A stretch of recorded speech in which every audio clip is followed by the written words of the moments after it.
সুন্দরবন আসলাম। করমজল, করমজল সুন্দরবনের মুখ বলে করমজলকে। এইখান দিয়ে হচ্ছে সুন্দরবনের শুরু। তো যারা সুন্দরবন আসেননি তারা হয়তোবা বুঝবেন না জিনিসটা। যারা সুন্দরবন আসছেন তারা তো করমজল অবশ্যই চিনে থাকবেন। করমজলে আসলে দেখার তেমন কিছু নাই। এটা একটা চিড়িয়াখানার মতন অনেকটা, কিন্তু ওই জঙ্গলের এন্ট্রি বলতে পারেন আরকি এখানে। যাই হোক, সেটা বিষয়ে কথা বলব না।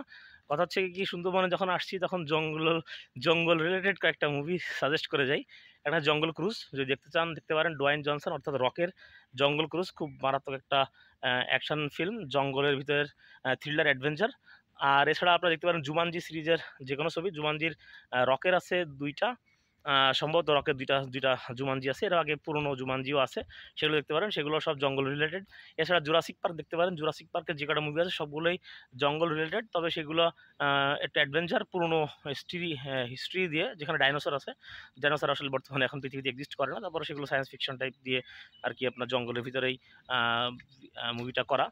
তো এই ৪টা ৫টা মুভি আপনারা দেখতে পারেন: জঙ্গল ক্রুজ, জুমানজি এবং জুরাসিক পার্ক।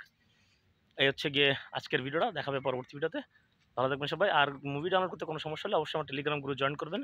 আমার ডিসপ্লেতে আপনারা আমার ওয়েবসাইটের লিঙ্কও, ওয়েবসাইটের অ্যাড্রেসটাও পেয়ে যাবেন। সেখান থেকে আপনারা ওয়েবসাইটে সরাসরি ঢুকে সেখান থেকে মুভি ডাউনলোড করতে পারেন, অথবা আমার টেলিগ্রাম গ্রুপে জয়েন করে সেখান থেকে কিন্তু লিঙ্ক দিয়ে আপনারা মুভি ডাউনলোড করতে পারবেন। তো যেকোনো সমস্যায় কন্ট্যাক্ট করবেন আমার সাথে টেলিগ্রাম গ্রুপে। দেখা হবে পরবর্তী ভিডিওতে। বাই।